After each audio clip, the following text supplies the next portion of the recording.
Hola, ¿qué tal? Colosenses capítulo 1, versículos 1 y 2. El saludo. Estamos estudiando la carta que Pablo escribió a la iglesia que estaba en Colosas. Fijaos que dije que era una carta. Este es un género literario que se llama epistolar, género epistolar. Y como tal tiene sus propias características. Es una carta. Todas las cartas, tanto las del mundo antiguo como las nuestras, las actuales, tienen tres partes: el saludo, el cuerpo de la carta y la despedida. Saludo, cuerpo y despedida. Dentro del saludo encontramos, aquí en la carta de Pablo,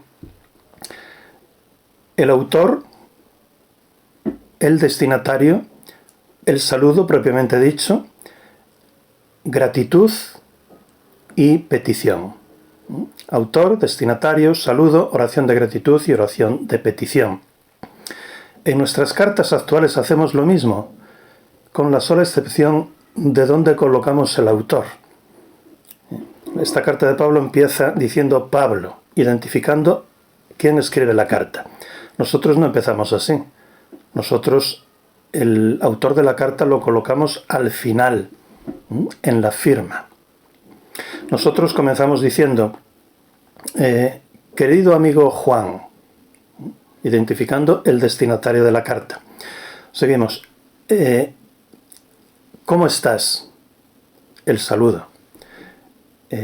Doy gracias por haberte conocido. La oración de gratitud o la gratitud. Y deseo que estés bien al recibir estas dos letras. La petición, el deseo. Pablo hace lo mismo. Lo que sucede es que,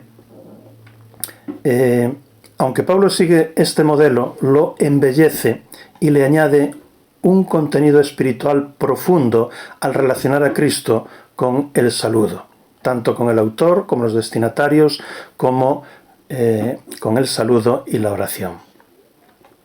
Vamos a leer estos 14 primeros versículos. En primer lugar, el autor. Versículo 1. Pablo, un apóstol de Cristo Jesús por voluntad de Dios, y el hermano Timoteo. En segundo lugar, los destinatarios. A los santos y fieles hermanos en Cristo que están en Colosas. En tercer lugar, el saludo, propiamente dicho. Gracia y paz a vosotros, de Dios nuestro Padre. Y continúa una oración que se compone de gratitud y de petición. Primero, la gratitud. Versículo 3. Damos gracias a Dios, Padre de nuestro Señor Jesucristo, orando siempre por vosotros. Este orando siempre por vosotros parece que es como si fuera una petición, pero no es así. La Reina Valera del 60, yo estoy utilizando la Biblia textual en su cuarta edición, la Reina Valera del 60 le da un mejor sentido. Dice, siempre orando por vosotros damos gracias. Es decir, orando por vosotros damos gracias. No pidiendo, sino orando. Así que, orando siempre por vosotros, habiendo oído de vuestra fe en Cristo Jesús, y el amor que tenéis hacia todos los santos, a causa de la esperanza que os está reservada en los cielos, la cual oísteis antes por la palabra de la verdad del Evangelio, que está presente entre vosotros, y también en todo el mundo está llevando fruto y creciendo como también entre vosotros, desde el día en que oísteis y conocisteis plenamente la gracia de Dios en verdad. Según lo aprendisteis de Epafras, nuestro consiervo amado, quien es fiel servidor de Cristo para vosotros, el cual también os declaró vuestro amor en el Espíritu. Así que hasta aquí la oración de gratitud de Pablo por los colosenses, donde explica por qué él da gracias a Dios. A continuación, Pablo sigue orando a Dios, pero ya pide para los colosenses. Fijaos, versículo 9. Por esto también nosotros, desde el día que lo oímos, no cesamos de orar por vosotros y pedir que seáis llenos de el pleno conocimiento de su voluntad, en toda sabiduría y discernimiento espiritual, para andar como es digno del Señor, con el fin de agradarle en todo, llevando fruto en toda buena obra y creciendo en el pleno conocimiento de Dios. Fortalecidos con todo poder, conforme a la potencia de su gloria, para toda constancia y paciencia, dando gracias al Padre con gozo.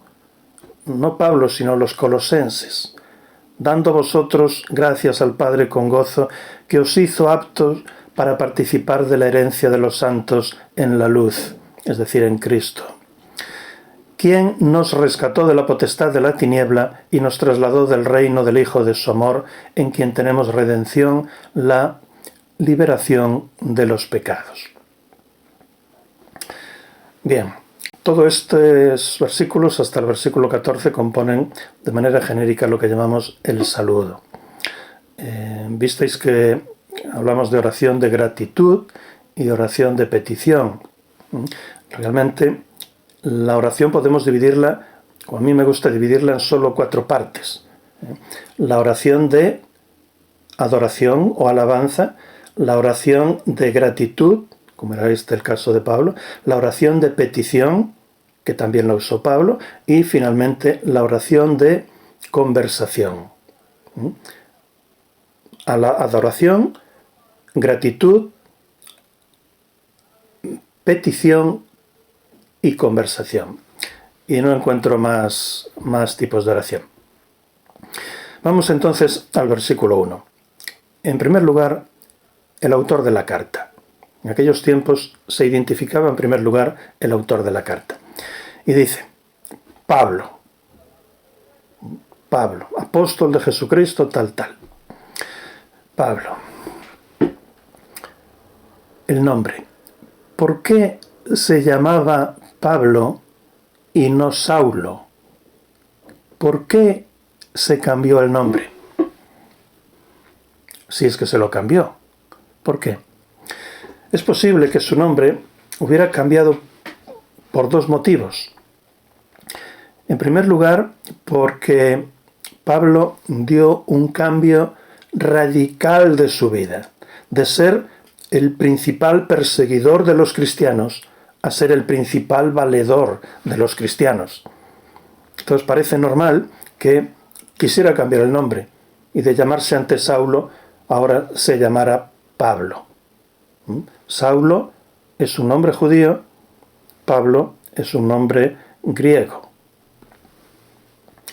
En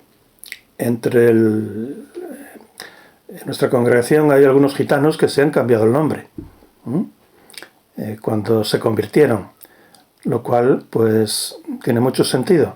Uno nace de nuevo una nueva vida y pues es entendible que se cambie el nombre.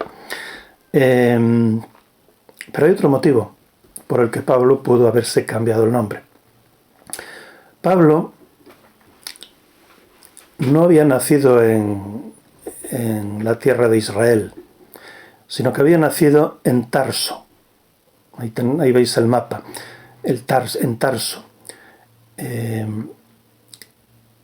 Una ciudad que no era judía. Él nació en una familia judía, piadosa, que lo educaron en la fe hebrea, pero la ciudad de Tarso no era judía, sino que era una ciudad romana, donde había 3 culturas. La cultura griega, la cultura romana y la cultura judía. Así que Pablo vivía en una ciudad romana. Y era muy normal, era muy lógico que cuando nació el niño, cuando nació Pablo, le hubieran puesto 2 nombres. Saulo, nombre judío, y Pablo, un nombre griego y romano, para que tuviera una integración completa dentro de las 3 culturas.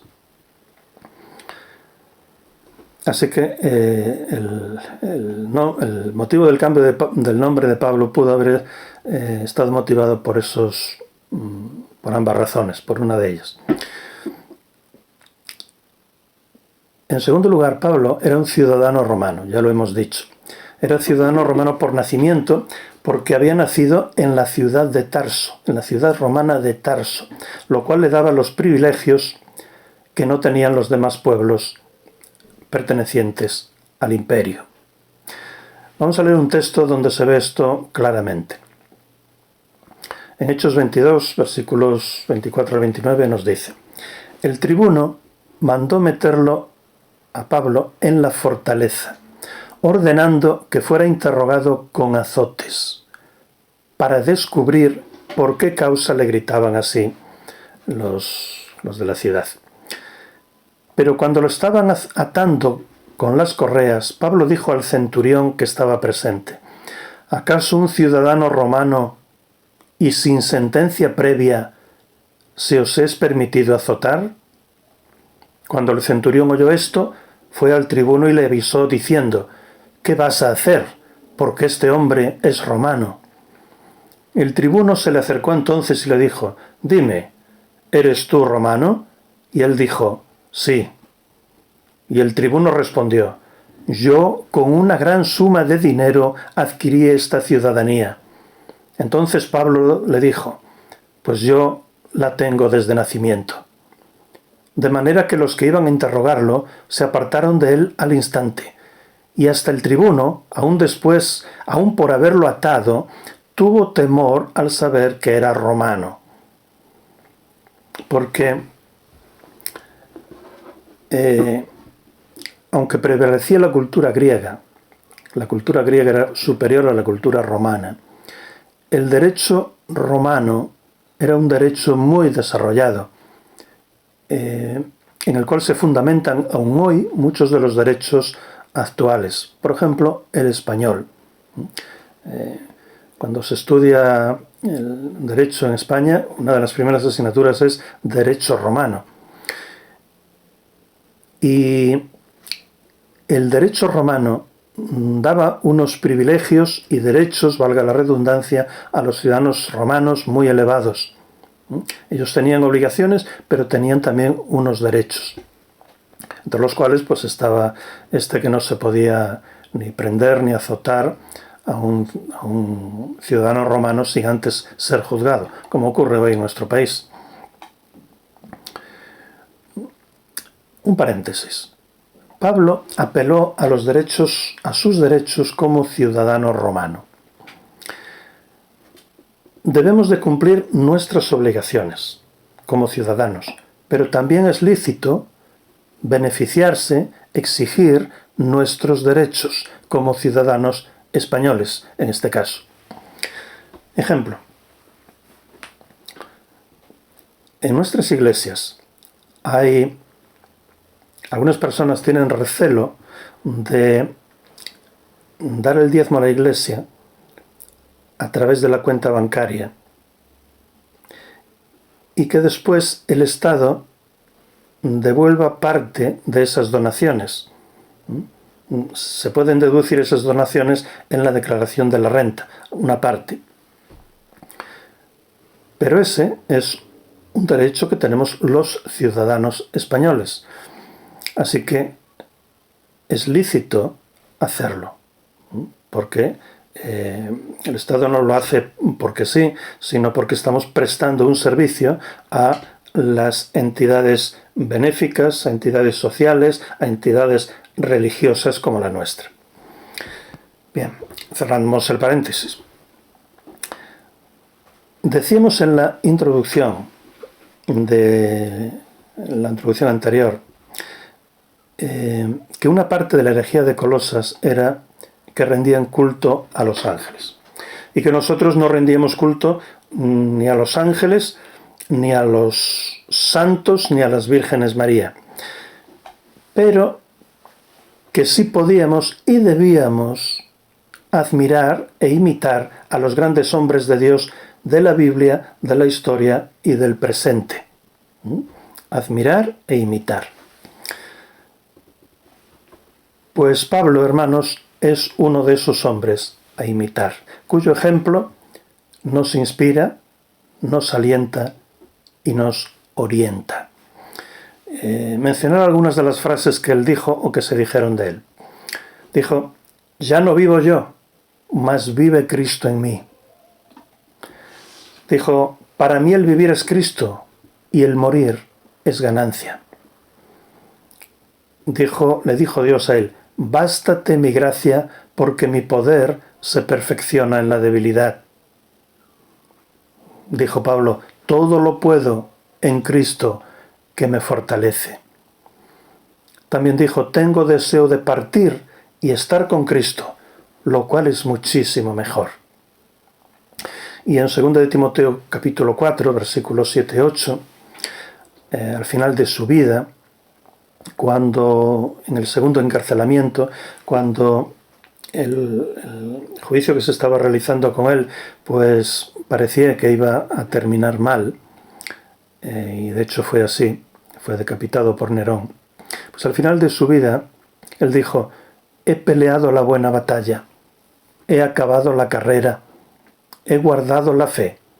Por lo demás, me está reservada la corona de justicia, la cual me dará el Señor, juez justo, en aquel día.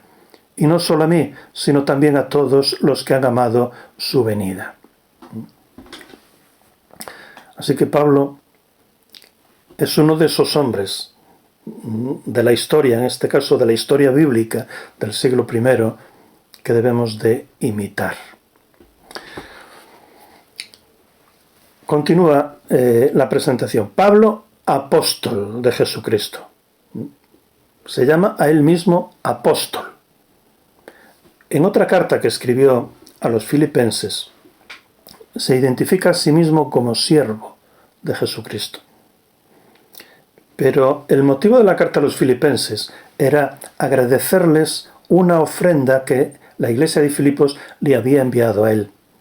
Por eso dice Pablo, siervo de Jesucristo. Aquí, sin embargo, dice Pablo, apóstol de Jesucristo. Porque el objetivo de esta carta no era agradecerles una ofrenda. El objetivo de esta carta era corregir la llamada herejía de Colosas. Pablo, como apóstol, tenía autoridad sobre todas las iglesias, no solo sobre las que él había fundado. En cuanto a la palabra apóstol, encontramos dos acepciones. Literalmente, apóstol significa enviado, alguien que es enviado con una misión. Si yo te digo: Juan, ve a comprar 1 kilo de azúcar, tú eres enviado, eres un apóstol, estás actuando de apóstol. En la Biblia se utiliza esta palabra en dos sentidos. Uno, para referirse al oficio de los 12 apóstoles. Este es el caso de Pablo. Y otro, para referirse a cualquiera que era enviado. Nosotros, hermanos, en este último y sencillo sentido, somos también apóstoles, porque los creyentes somos enviados, comisionados con una misión. Por ejemplo, cuando hablamos de la Gran Comisión, somos comisionados, enviados a proclamar el Evangelio por todo el mundo. En ese sentido sencillo, somos apóstoles de Jesucristo. Por supuesto, los apóstoles y superapóstoles del neopentecostalismo no se llaman a sí mismos apóstoles en este sencillo sentido, sino el de poseer autoridad sobre un grupo de iglesias. Ellos son los descendientes de los 12 apóstoles, los favoritos de Dios, a quien Dios bendice con nuevas revelaciones y experiencias sobrenaturales y poderes especiales para que dirijan su iglesia universal. Aberración y herejía. Pablo, apóstol de Jesucristo. Pablo, apóstol de Jesucristo. El valor del apostolado de Pablo es que era un apóstol de Jesucristo. Pablo se presenta como enviado de Jesucristo a la iglesia de Colosas, como representante autorizado de Jesucristo, como portavoz de Jesucristo. Afirma que su nombramiento y autoridad provienen de Jesucristo. Es Cristo mismo quien habla a la iglesia de Colosas a través de Pablo. Él era el representante de Cristo, no de una iglesia, sino de Cristo. El que tenía todo el poder en el cielo y en la tierra, lo había enviado como apóstol. Por tanto, tenía la autoridad para establecer la doctrina correcta y para corregir los desvaríos de la iglesia de Colosas. Y así se presenta. Pablo, apóstol de Jesucristo. Y añade, por voluntad de Dios. Él había alcanzado este alto oficio de apóstol no por aspiración personal, ni por usurpación, ni por nominación de otros hombres, sino por la voluntad de Dios. Dios lo apartó, lo capacitó y lo autorizó como apóstol. Cristo era la cabeza de Pablo. Aplicación. Nosotros, hermanos, también somos parte de un pueblo, de un cuerpo, del que el Señor Jesucristo es la cabeza. Y como cabeza, Él quiere utilizar su cuerpo para continuar su ministerio aquí en la tierra, proclamando las buenas nuevas de salvación. Como cuerpo, nosotros somos una extensión de Jesucristo aquí en la tierra. La cabeza no hace, la cabeza dirige y manda. El que hace es el cuerpo. Nosotros somos la extensión de Cristo aquí en la tierra, los que hacemos en su nombre. A ninguna cabeza le gusta tener un cuerpo enfermo, ni mucho menos parapléjico. Hermanos, honremos a nuestra cabeza siendo un cuerpo sano, como lo era Pablo. Pablo, apóstol de Jesucristo por voluntad de Dios, y el hermano Timoteo. De las 13 cartas que Pablo escribió, 5 comienzan o 5 añaden al hermano Timoteo. Comienzan de esta manera, Pablo y Timoteo. Son 2 de Corintios, Filipenses, las 2 a los tesalonicenses y la carta que Pablo escribió a Filemón. Fijaos, Pablo, apóstol, y el hermano Timoteo.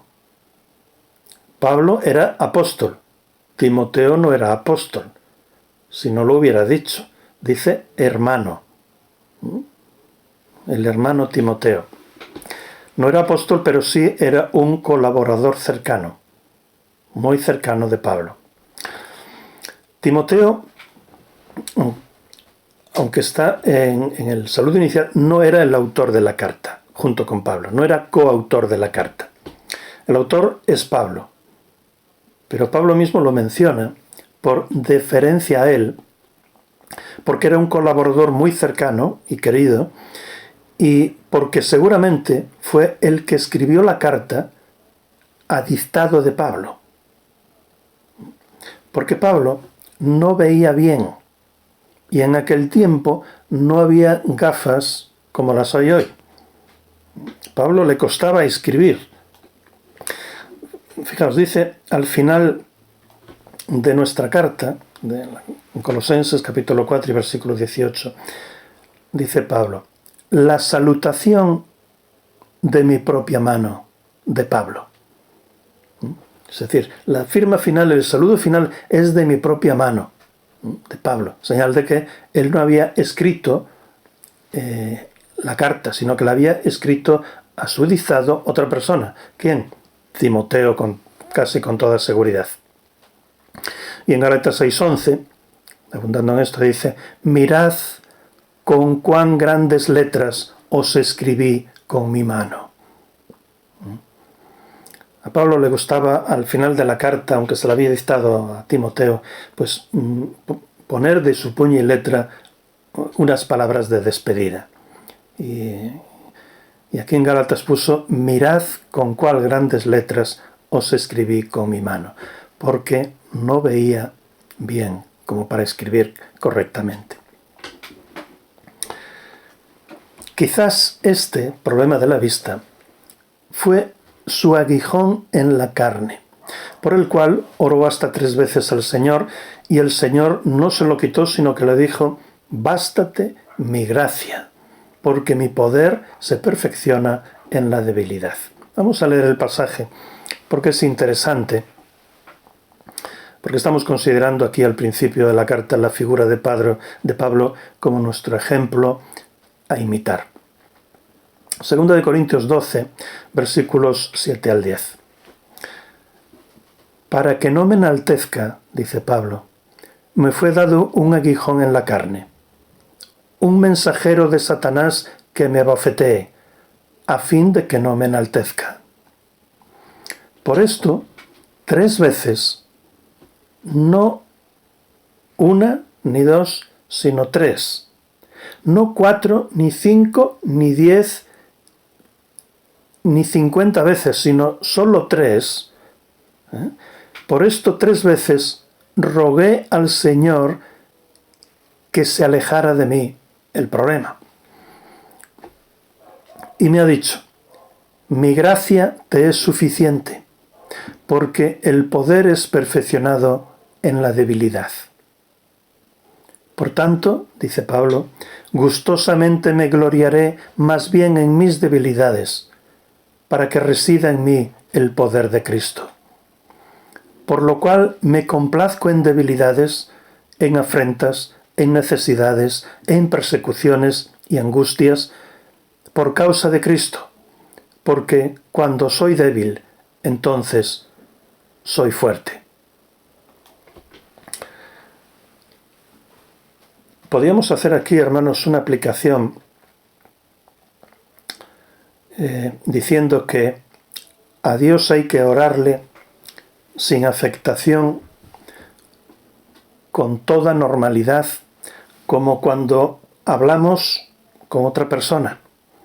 Porque Dios es persona creada, nos creó a nosotros a su imagen. Y Dios no es sordo, escucha perfectamente.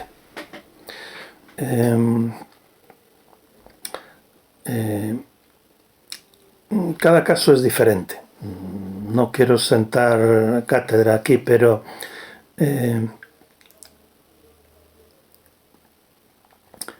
cuando oramos una vez, Dios nos oye.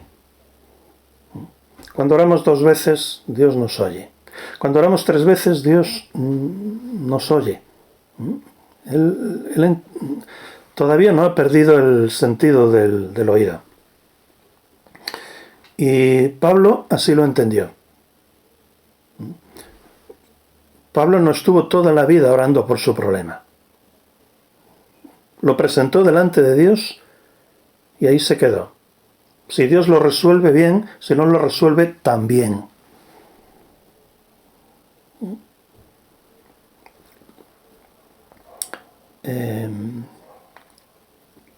Bueno, es una reflexión porque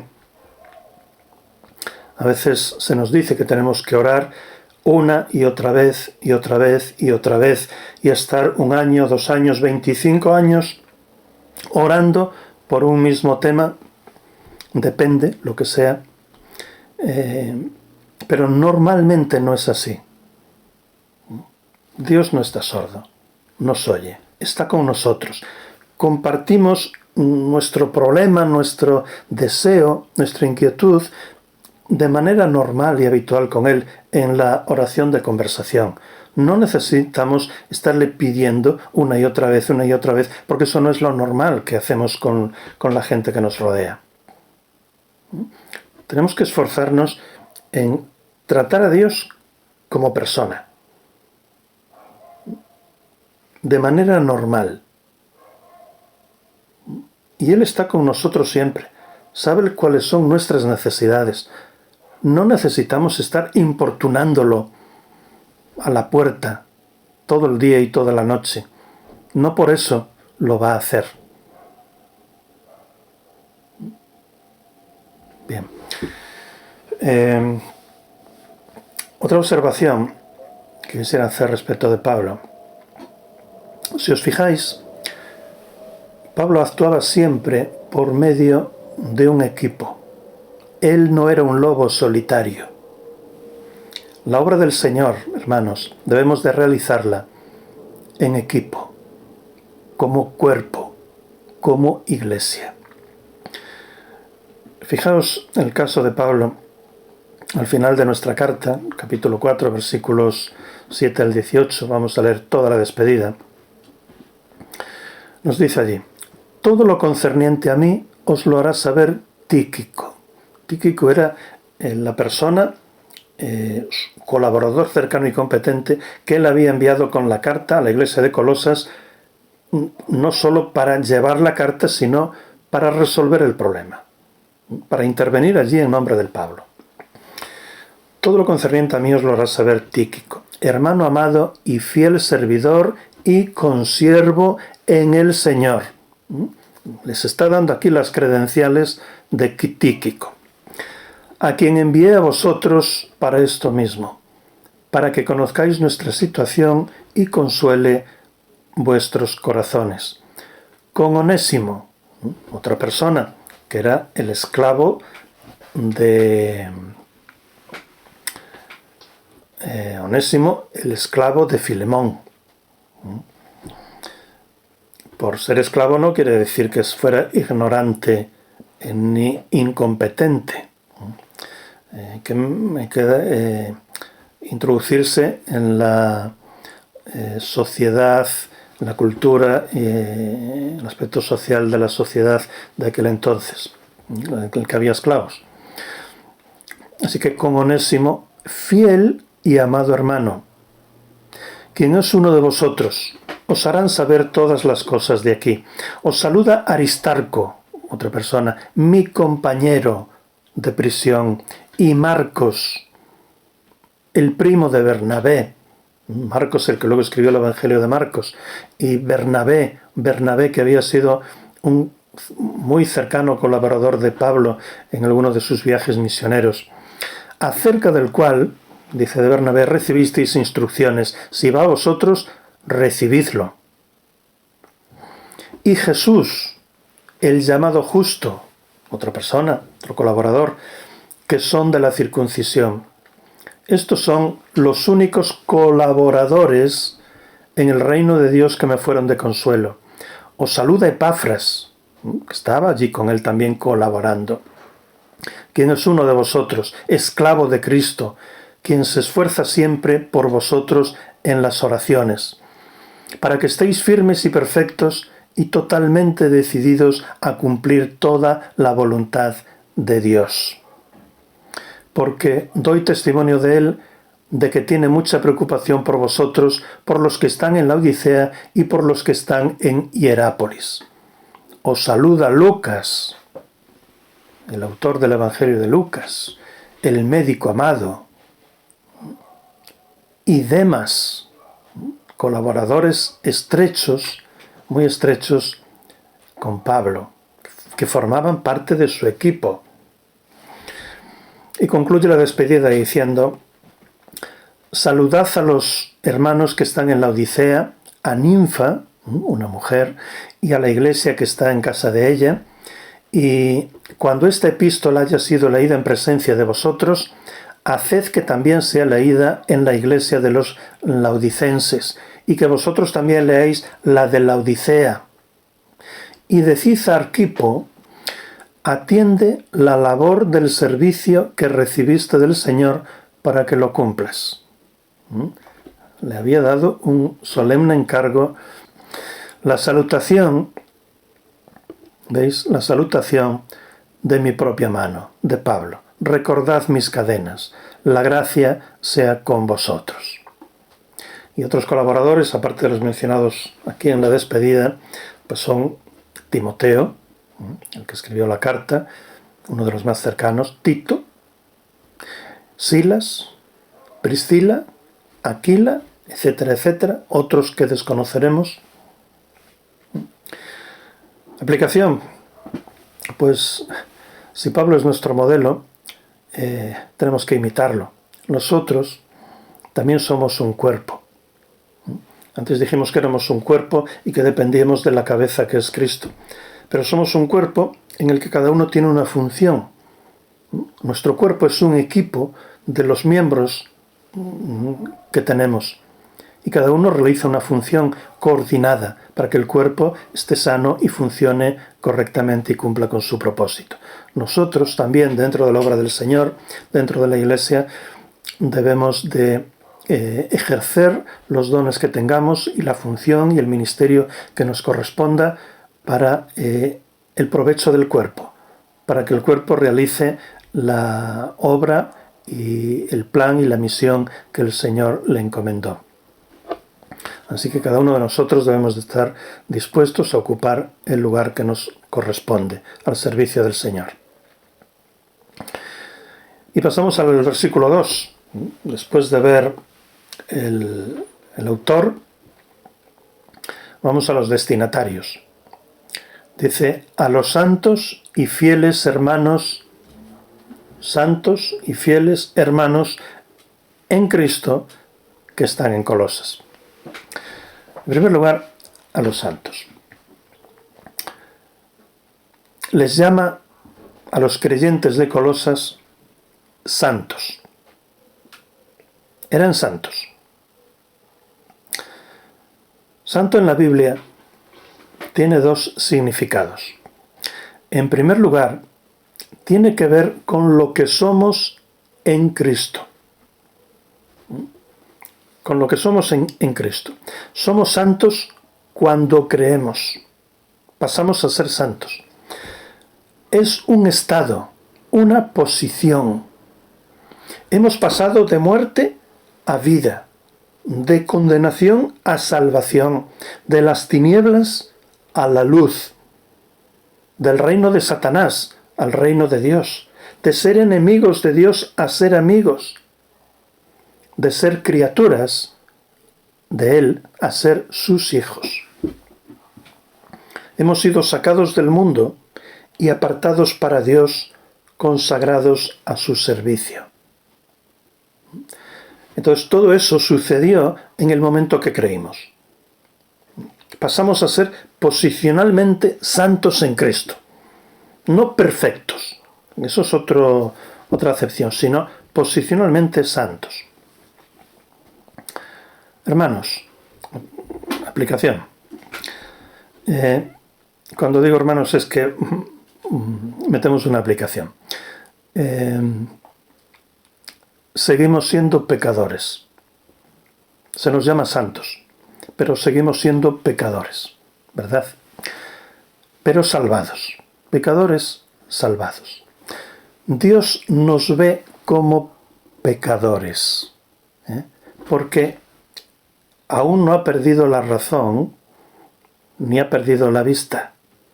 Dios nos ve como pecadores, pero no nos trata como a tales, porque si no, tendría que matarnos.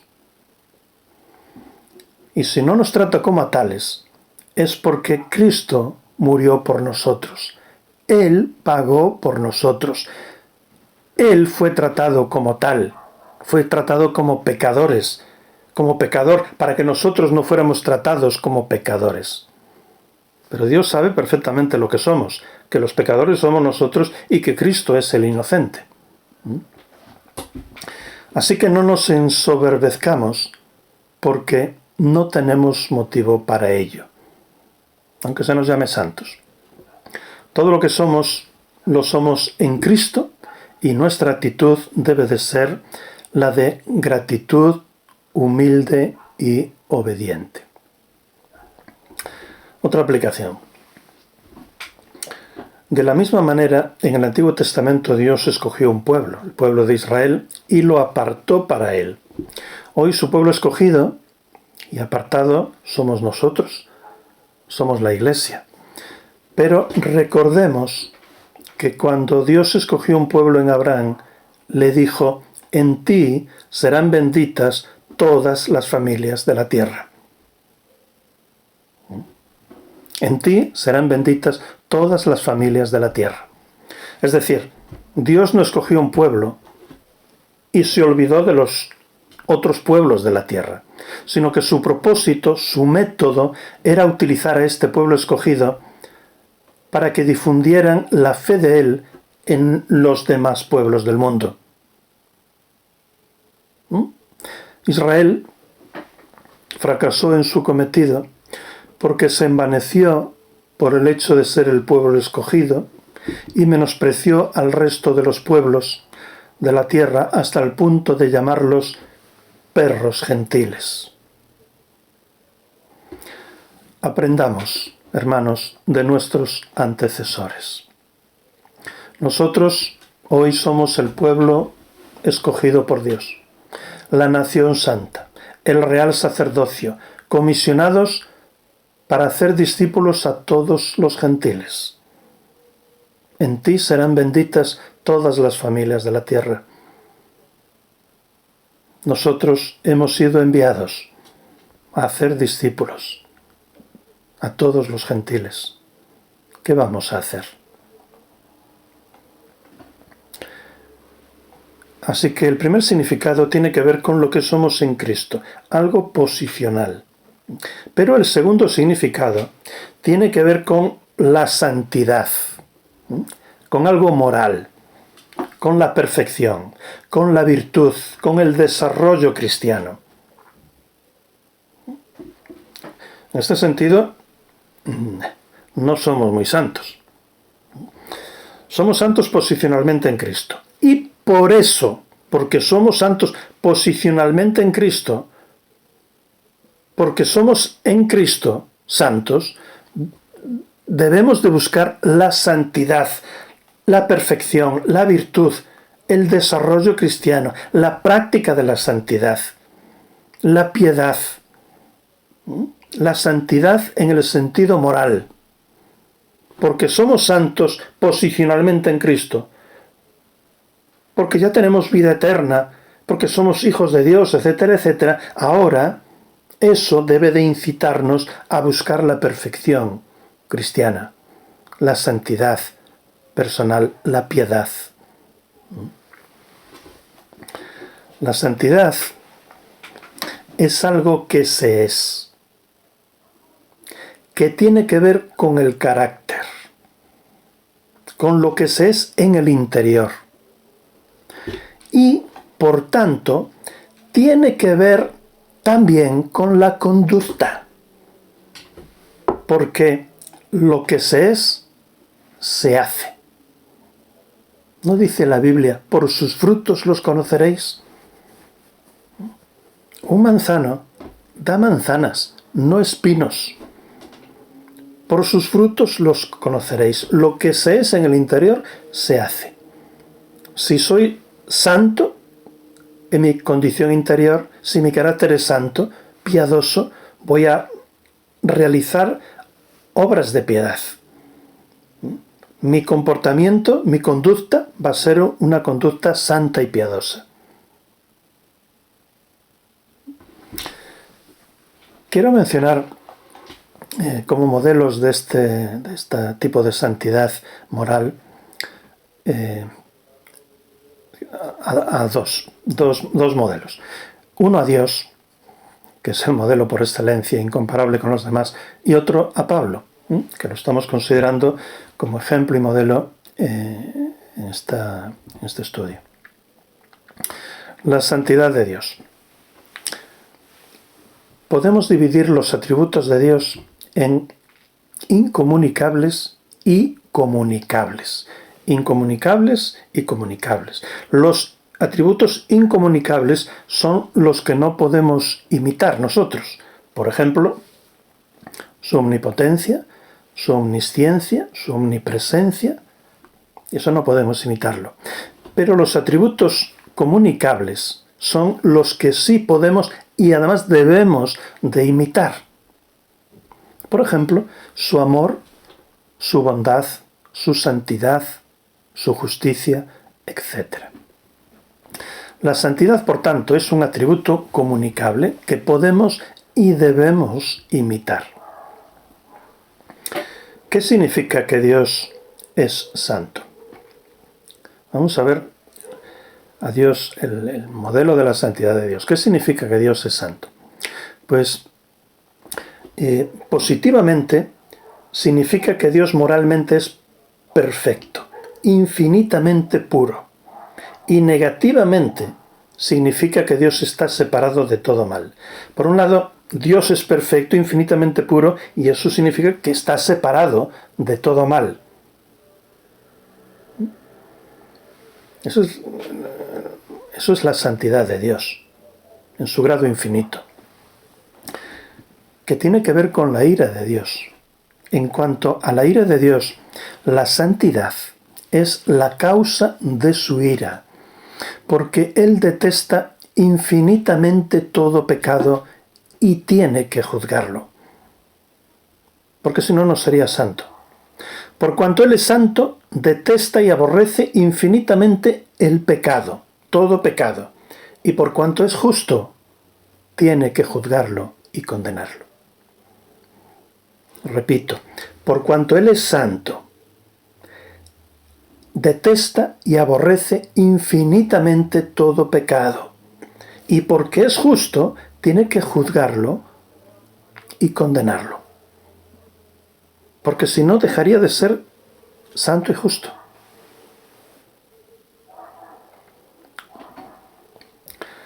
Por eso la ira de Dios tiene su origen, su causa, en la santidad y en la justicia divina, en su santidad y su justicia.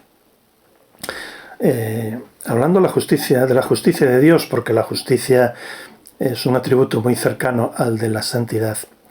¿Qué significa que Dios es justo? Significa que Dios siempre actúa rectamente. Aunque nosotros no entendamos algunas cosas, Dios, porque Dios es Dios y nosotros somos lo que somos, Dios siempre actúa correctamente. Rectamente. Él no hace ni tolera nada que vaya en contra de sus atributos, de lo que Él es, de lo que es en su naturaleza, en su esencia. Dios no tolera nada que vaya en contra de sus atributos. Por tanto, Dios tiene que descargar su ira santa sobre el pecador, juzgarlo y condenarlo. Dios, porque es amor, quiere salvar al pecador. Porque es amor y bondad, quiere salvar al pecador. Pero porque es santo y justo, tiene que condenarlo. En Levítico 19, capítulo 2, nos dice: sed santos, porque yo soy santo. ¿Por qué tenemos que ser santos, hermanos? En el sentido moral. Porque Dios, nuestro Padre, es santo. Y de tal palo, tal astilla.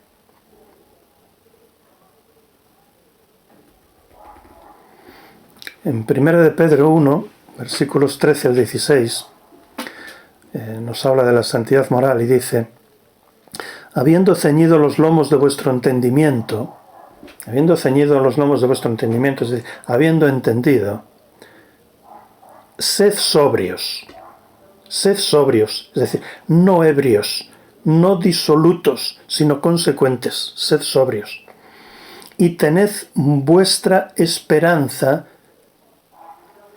la esperanza del porvenir, y tened vuestra esperanza por completo en la gracia, es decir, en la bendición, en el regalo, en la bienaventuranza, en la esperanza de la vida eterna. Repito, habiendo ceñido los lomos de vuestro entendimiento, es decir, habiendo entendido el Evangelio, sed sobrios, y tened vuestra esperanza puesta por completo en la gracia que os está siendo otorgada en la revelación de Jesucristo. Por la revelación de Jesucristo entendemos, sabemos. Y continúa el versículo 14, como hijos obedientes, no amoldándoos a las antiguas pasiones, aspecto moral, no os amoldéis a las antiguas pasiones inmorales, sino sed personas morales, santas. ¿Por qué? Porque, vamos a terminar el versículo 14. Como hijos obedientes, no amoldándoos a las antiguas pasiones que teníais cuando estabais en vuestra ignorancia.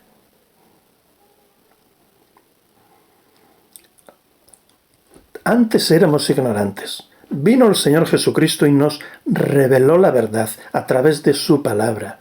Y ahora tenemos entendimiento. Por tanto, tenemos que ser sobrios, moralmente santos. Nuestra ignorancia se despeja como la bruma ante el sol de la revelación, que nos da entendimiento. Versículo 15. Sino, según el que os llamó es santo, sed también vosotros santos en toda vuestra manera de vivir. Aspecto moral, estilo de vida, santo.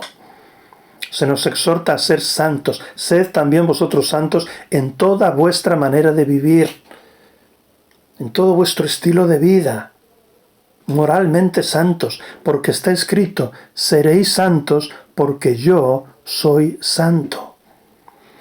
Dios nos creó a su imagen.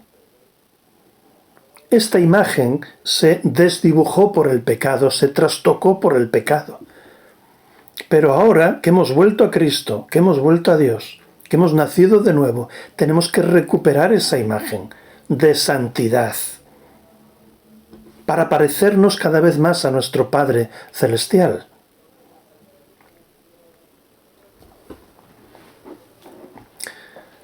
Aquí también Pablo, hemos visto el modelo de Dios. Dios es santo y por tanto nosotros, sus hijos creados a su imagen, tenemos que ser santos también.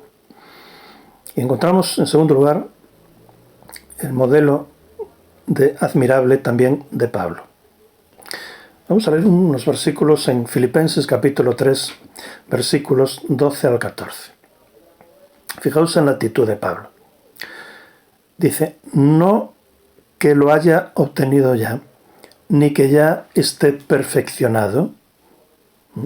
Todavía no soy perfecto, dice, sino que sigo corriendo.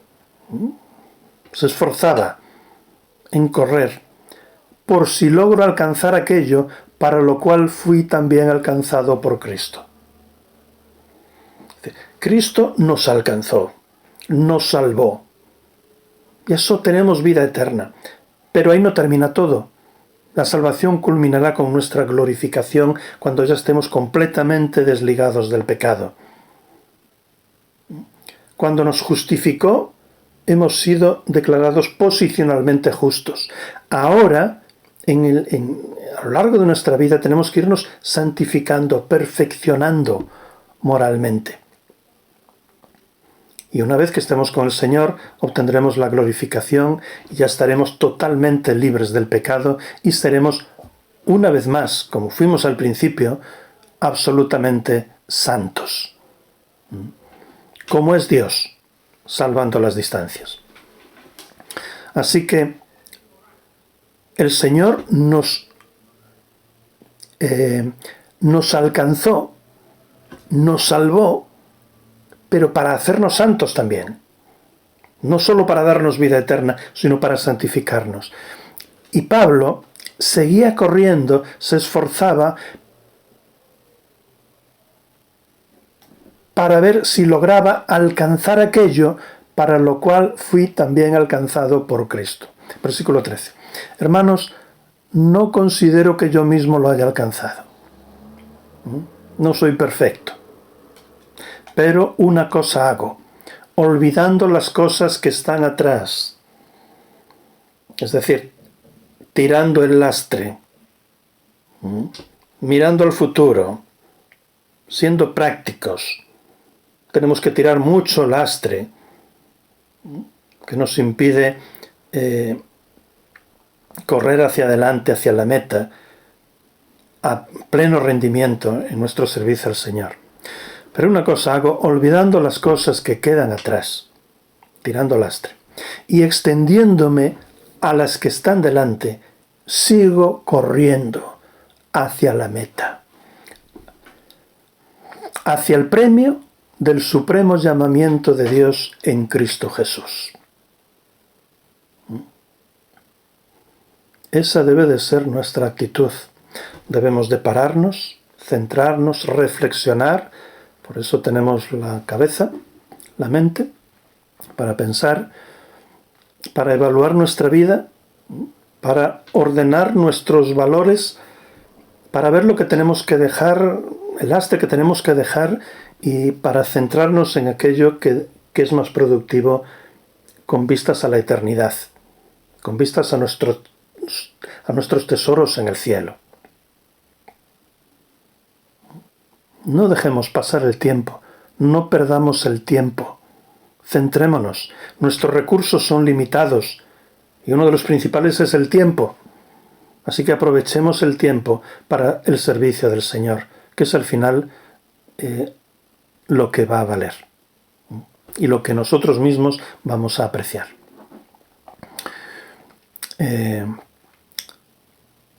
Así que Pablo es en esto un ejemplo. En cuanto al primer significado de santos posicionalmente en Cristo, a través de la justificación, de la salvación inicial, todo lo hace Dios. Pero somos justificados y declarados santos solo por Él, posicionalmente en Cristo. Pero en cuanto al segundo significado, el significado moral, somos colaboradores y responsables junto a Él de nuestra propia santificación y de la santificación de nuestros hermanos. Los iluminados maestros de Colosas, los pentecostales y neopentecostales, y por desgracia algunos de nosotros, también en nuestras iglesias, algunos de nosotros, enseñaban que la santificación se alcanzaba instantáneamente, mágicamente. ¿Vosotros qué pensáis? La santificación se alcanza instantáneamente. Estos maestros de Colosas enseñaban eso, que se alcanzaba mágicamente, por medio de un conocimiento secreto y superior, por medio de experiencias místicas sobrenaturales, por medio de un bautismo del Espíritu Santo posterior a la conversión, o, como enseñaba el propio Juan Wesley, nuestro querido Juan Wesley, que vivió en el siglo XVIII, que era un teólogo anglicano y que fue el padre del metodismo. Él enseñaba que la santificación se alcanzaba por medio de una segunda bendición. La primera bendición ocurría en la conversión y la santificación ocurría a través de una segunda bendición, lo cual fue el origen, tiempo después, de la segunda bendición del bautismo del Espíritu Santo pentecostal. Esto es falso. La santificación solo se alcanza con esfuerzo, con disciplina, con dedicación, con tiempo y poniendo la mira en las cosas de arriba y en la meta. Solo. Ese es el plan de Dios. Fijaos en los atletas que participan en la Olimpiada Evangélica. No digo No digo los atletas que participan en nuestra Olimpiada evangélica, sino en la Olimpiada esa que se celebra cada 4 años a nivel mundial. Los atletas, los verdaderos atletas. ¿Creéis que empezaron a entrenar ayer, o hace una semana, o hace un año, para alcanzar esos logros? No. Para alcanzar el grado de desarrollo físico y de madurez física y mental, hacen falta muchos años de esfuerzo, de disciplina, de dedicación, de tiempo y motivación, poniendo la mira en la meta, animados por alcanzar ese logro en la meta. Nuestro ánimo, nuestra motivación debe de ser el mismo. Como hacía Pablo, que corría como atleta para ver si alcanzaba aquello para lo cual había sido alcanzado por Cristo, poniendo la mira en las cosas de arriba, no en las de la tierra. Repetimos Filipenses 3, 12 al 14. No que lo haya obtenido ya, ni que ya sea perfeccionado, sino que prosigo corriendo, por si logro alcanzar aquello para lo cual fui también alcanzado por Cristo. Hermanos, no considero que yo mismo lo haya alcanzado, no era perfecto. Pero una cosa hago, olvidando todas las cosas que quedan atrás, tirando el lastre y extendiéndome hacia las que están delante, sigo corriendo a la meta. Hacia la meta, hacia el premio del supremo llamamiento de Dios en Cristo Jesús. Qué ejemplo el de Pablo. Comentando esto, dice Bacon, la palabra santos indica aquí no solo la posición en Cristo, y añade, como algunos quisieran,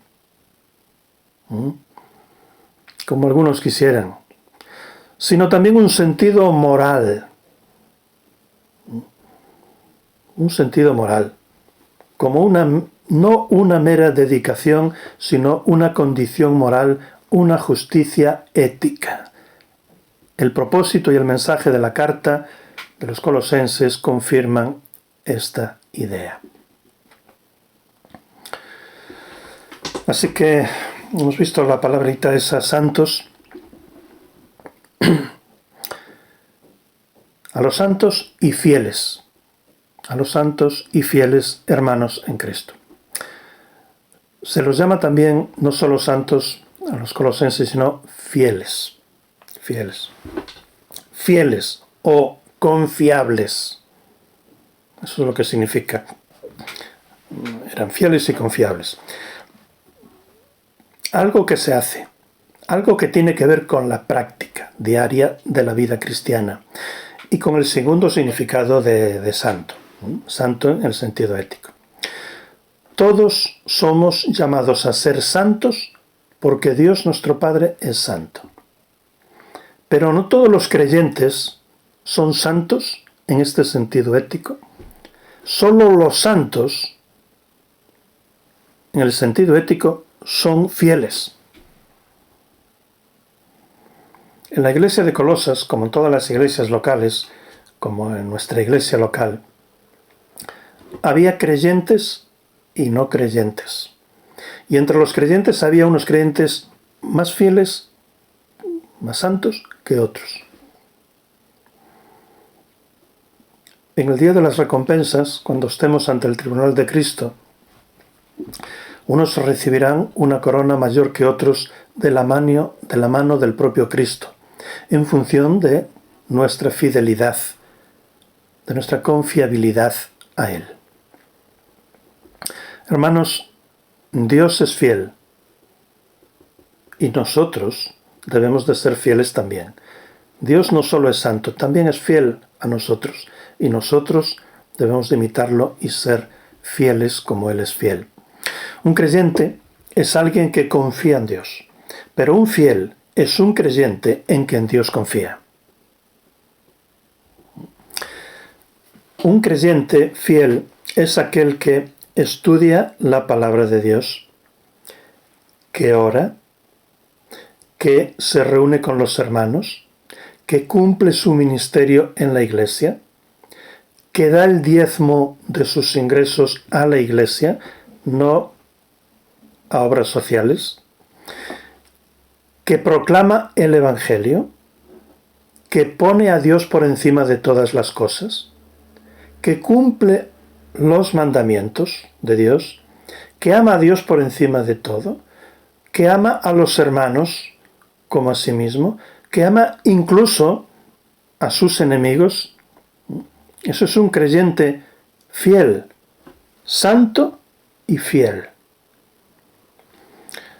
En la iglesia de Colosas había una parte importante de los creyentes que eran santos y fieles, en unos tiempos en que no era nada fácil serlo, porque tenía un alto costo.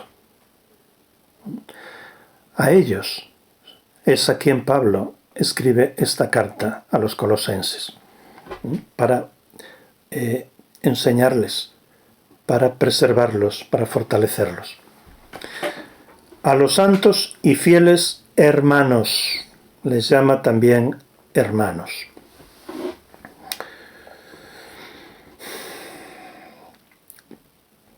Santos y fieles describe a los cristianos en su relación con Dios, con el mundo y, si quieres, con uno mismo, mientras que hermanos los describe en su relación mutua como iglesia.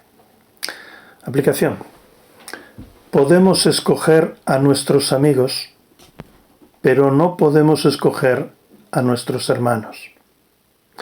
Al igual que nuestros hermanos nos son dados en la familia natural, así también nos son dados en la familia eclesial, en Cristo. Pensemos lo que pensemos, los hermanos en Cristo son los mejores y los más útiles para nuestro bien eterno y el de Dios, sobre todo el de Dios. La elección de Dios es siempre la mejor. No solamente debemos de vivir con ellos, sino que no podemos vivir sin ellos, sin los hermanos que nos son dados por Dios en la Iglesia. Somos partes del mismo cuerpo. No podemos decirle al pie no te necesito, ¿verdad? Así que cuidémonos y de ninguna manera tiremos piedras sobre nuestras propias cabezas, sobre nuestro tejado. A los santos y fieles hermanos en Cristo. En Cristo. Somos santos y fieles hermanos en Cristo. Es decir, en virtud de nuestra unión con Él. Por Cristo eran santos posicionalmente y en Cristo podían ser santos realmente y fieles. Se nos ha quitado lo que éramos sin Cristo y se nos ha otorgado lo que somos en Cristo. Se nos ha quitado el mayor de los males, la muerte eterna en el infierno, y se nos ha otorgado el mayor de los bienes, la vida eterna en el cielo con Cristo. Los santos son aceptados solamente en virtud de que están en Cristo. Porque fuera de Cristo los mejores santos son como trapos de inmundicia, pecadores incapaces de presentarse delante de Dios. Si no fuera porque estos creyentes estaban en Cristo y nosotros mismos estamos en Cristo, Pablo tendría que escribirles, decirles: Pablo, un apóstol de Jesucristo por la voluntad de Dios, y el hermano Timoteo, a los pecadores e infieles hermanos en Cristo. Pero porque estaban en Cristo precisamente, les dice a los santos y fieles, hermanos en Cristo. En Cristo somos ciudadanos del cielo. Tenemos una doble ciudadanía. Dice Filipenses 3:20, nuestra ciudadanía está, ¿dónde? En los cielos. Y Hebreos 11:13 dice que somos extranjeros y peregrinos sobre la tierra. Y 1 de Pedro 2:11, amados, os ruego como extranjeros y peregrinos. Tenemos, hermanos, una doble ciudadanía. Vivimos en el mundo y al mismo tiempo somos miembros del reino de Dios, ciudadanos del cielo. Necesitamos un sano equilibrio entre ambas esferas. Los creyentes de Colosas debían de vivir en este mundo, en Colosas, y no era nada fácil ni agradable. Y al mismo tiempo tenían que vivir como ciudadanos del cielo, como santos y fieles hijos del Dios Altísimo. A los santos y fieles hermanos en Cristo que están en Colosas. Indica que esta carta estaba dirigida principalmente a esta iglesia, pero también que estaba dirigida en segundo lugar, como hemos visto, a la iglesia de la Odisea y en tercer lugar a todas las iglesias de todos los tiempos como la nuestra. Colosenses 4:16 nos dice: y cuando esta epístola haya sido leída en presencia de vosotros, haced también que sea leída en la iglesia de los laodicenses, y que vosotros también leáis la de la Odisea.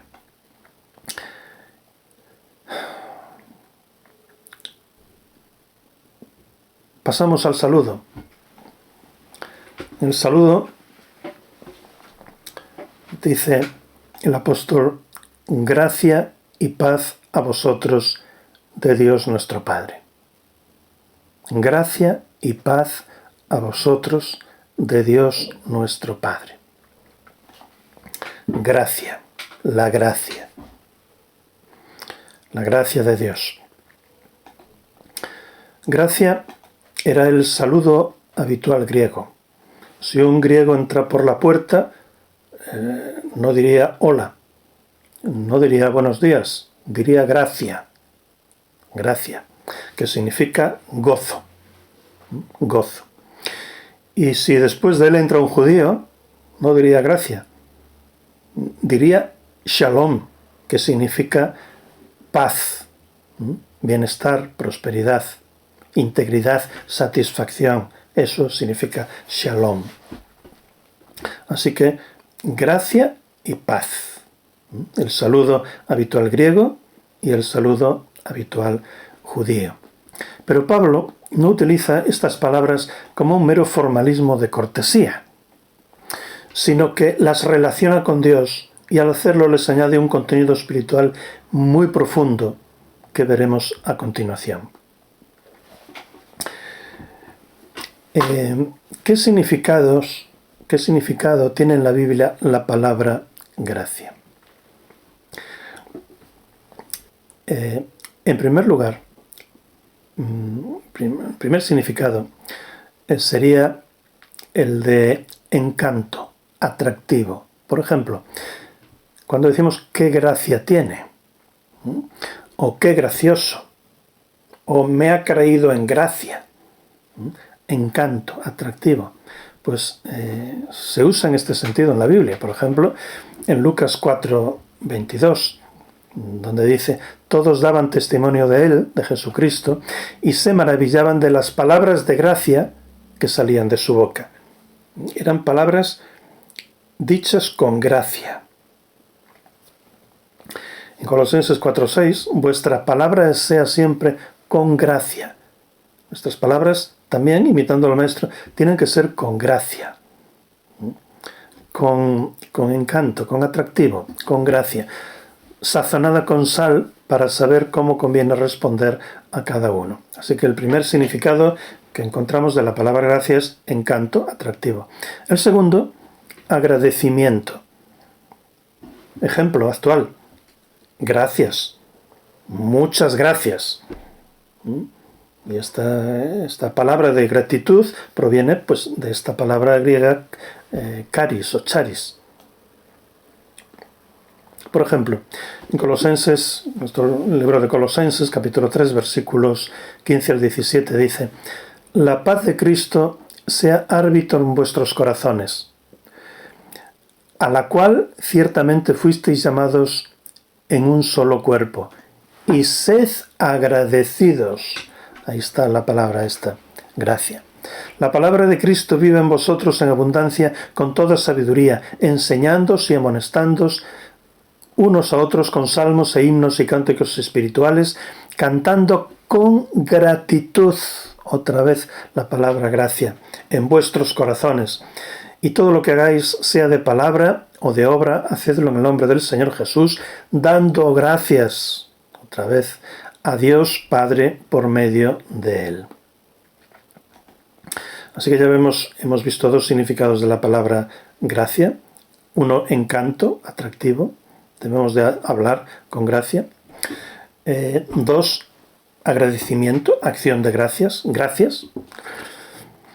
Y tres, en relación con la salvación, que es el significado, la acepción, el uso que nos interesa. La gracia significa, vamos a explicarlo, gracia significa favor, y expresa una actitud favorable, soberanamente libre y totalmente gratuita de Dios hacia los hombres. Eso es lo que expresa esta palabra gracia en relación con Dios y la salvación. Efesios 2, se usa en Efesios 2, por ejemplo, versículos 8 y 9, donde dice: por gracia, ahí está, gracia, habéis sido salvados por medio de la fe. Y esto no es de vosotros, pues es don de Dios, no por obras para que nadie se gloríe. En este sentido, en este tercer sentido, podemos definir la palabra gracia como el favor inmerecido de Dios para aquellos que están en condenación. O, como a mí me gusta más, la disposición bondadosa de Dios en acción, haciendo énfasis en la palabra esta, en acción. La disposición bondadosa de Dios en acción que se manifestó esplendorosamente en la cruz. Ahí veis un gráfico. Al principio está un sol. Podemos representar a Dios como un sol. Realmente, cuando miramos al sol, no vemos el núcleo del sol, su esencia. Simplemente vemos su fuego, su luz, su resplandor. Con Dios ocurre lo mismo. No podemos ver su esencia, porque Dios es espíritu y no podemos ver el espíritu. Lo que vemos es sus atributos, es decir, su amor, su bondad, su santidad, su justicia, su omnipotencia, etcétera, etcétera. Bueno, pues de esos atributos de Dios, su amor, su bondad, su santidad y su justicia, sobre todo de estos cuatro, proviene la gracia de Dios. La gracia de Dios la definimos como la disposición bondadosa de Dios, pero en acción. Dios es bueno, Dios es amor, Dios es santo, es justo. Pero eso no es su gracia. Su gracia es lo que hace por ser Él como es. Por eso ponemos ahí una flecha dentro de la cual pone gracia.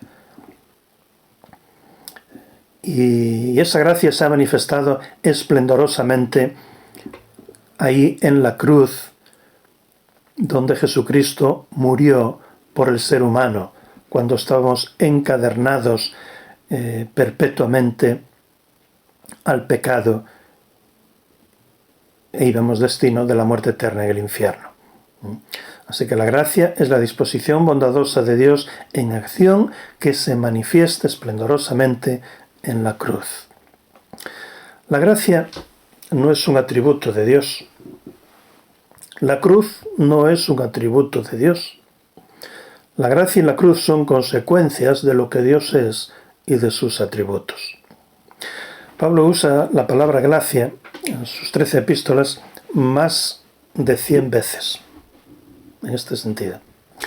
Podemos referirnos a la gracia como también, aparte de los significados en las acepciones que hemos dicho, podemos referirnos a la gracia como una dispensación, que comienza con la muerte y la resurrección de Cristo, cuya prueba ya no es la obediencia a la ley mosaica, sino la fe en Cristo, siendo las obras el fruto y la evidencia de la salvación.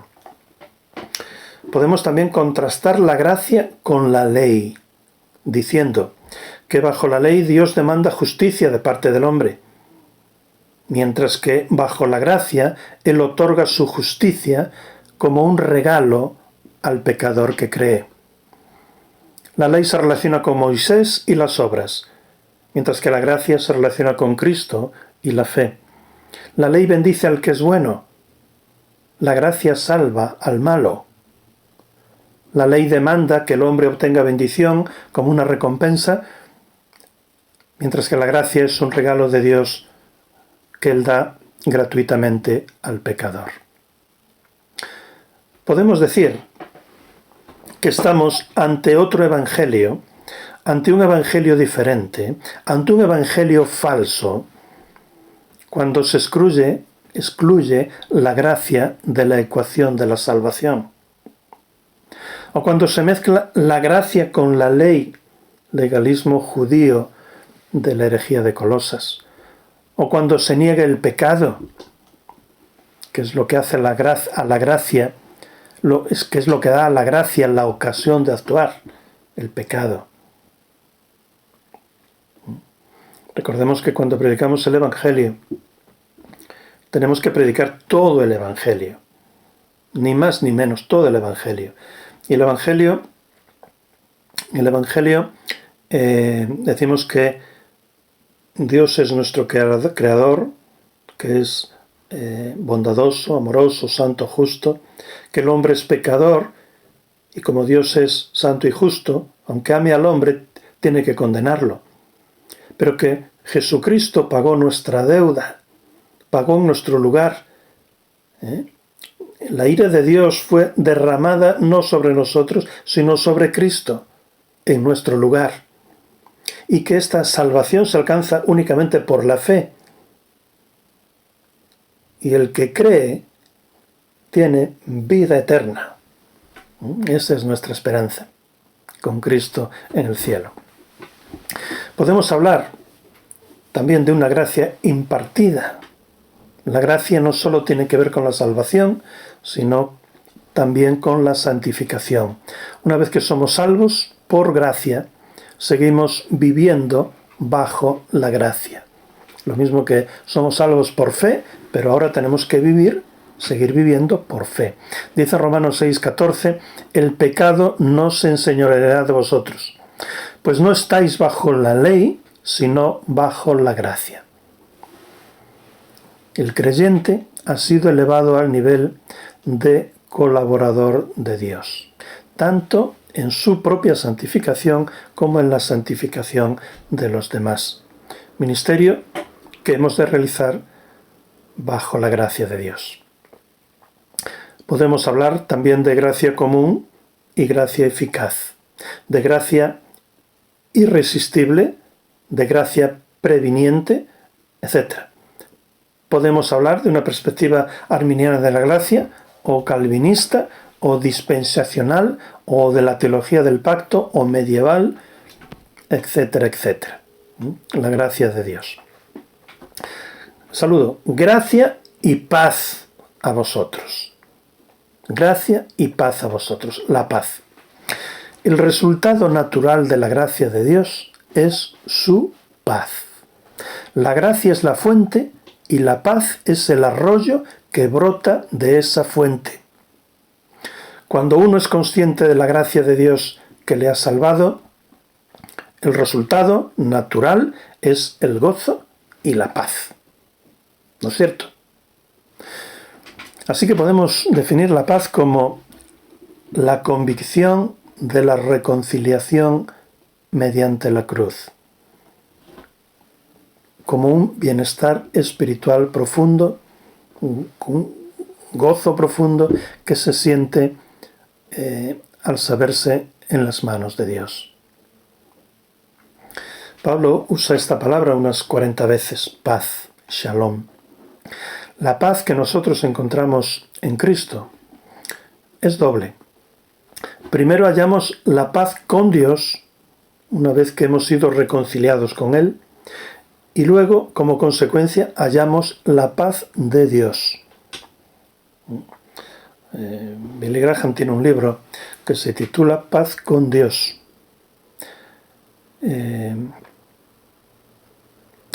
Que después de leer ese libro, cuando yo tenía 16 años, me convertí al Señor. Entendí el Evangelio y creí en el Señor Jesucristo, y en ese día me convertí al Señor. Paz con Dios. Así que primero tenemos que hallar la paz con Dios, antes de hallar la paz de Dios. Cuando Jesucristo murió en la cruz del Calvario, hizo que Dios se pusiera de cara al hombre. Hasta entonces éramos enemigos. Cuando Jesucristo murió en la cruz del Calvario, permitió que Dios se pudiera poner de cara al hombre. Y ahora está esperando que nosotros creamos en Él, nos giremos y nos reconciliemos con Dios.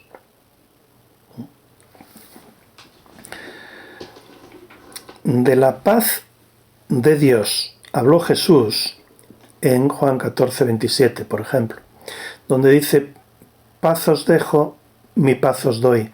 Yo no os la doy como el mundo la da. No se turbe vuestro corazón, ni se acobarde. La paz no es un pintoresco lago en calma, rodeado de un bosque precioso, sino más bien una hendidura en la roca, en la cual el Señor esconde a sus hijos cuando truena la tormenta. O cambiando la figura, esta paz es el lugar de refugio de los polluelos, bajo las alas de la gallina, donde se sienten seguros, mientras la tormenta se desata afuera, sobre ella, con toda su furia. Eso es la paz de Dios. Porque Dios no nos prometió aquí, en este mundo, vivir cerca de un lago precioso, en calma, rodeado de un bosque precioso y de flores. Nos prometió paz en medio de la tormenta. Eso sí. Recordemos que Pablo estaba en la cárcel, estaba en medio de la tormenta, en la cárcel de Roma cuando escribía esta carta. Nerón era el emperador y podía matarlo en cualquier momento. Sin embargo, él seguía viviendo y testificando con la paz de Dios en su corazón. Dice la Biblia que el mundo irá de mal en peor. En muchos lugares los cristianos hoy son perseguidos. Satanás, el mundo y la carne nos azotan. Ahora esta pandemia. Y sin embargo, gracia y paz, gozo y paz. Recordemos Filipenses 4, 4-7. Regocijaos en el Señor siempre. Otra vez os digo, regocijaos. Vuestra gentileza sea conocida de todos los hombres. El Señor está cerca. Ahí está la esperanza que nos anima. Por nada estéis angustiados. Antes bien, por la oración y la súplica, en todo sean conocidas ante Dios vuestras peticiones, con acción de gracias. Y la paz de Dios que sobrepuja, que sobrepasa todo entendimiento, guardará vuestros corazones y vuestros pensamientos en Cristo Jesús. En Cristo no solo podemos hallar la paz con Dios, la salvación, sino que podemos hallar esta paz de Dios en nuestros corazones, en medio de las tormentas. Gracia y paz a vosotros de Dios nuestro Padre. De Dios nuestro Padre. Ahí termina el saludo. Es un saludo breve de las 13 cartas que Pablo escribió. Solo hay un saludo más corto que este, que encontramos en Primera de Tesalonicenses 1, versículo 1, donde dicen gracia a vosotros y paz. Aquí nos dice gracia a vosotros de Dios nuestro Padre, un poquito más extenso. Y el saludo más amplio se encuentra en la carta que Pablo escribió a los romanos, que va del versículo 1 al 7. Estas dos bendiciones, gozo y paz, fluyen de nuestro Padre. Gracia y paz a vosotros de Dios nuestro Padre. Aplicación. No dice gracia y paz a vosotros de Dios el Padre, sino que dice de Dios nuestro Padre. Para recordarnos, hermanos, que no solo somos criaturas de Dios, sino que fuimos hechos hijos de Dios cuando creímos.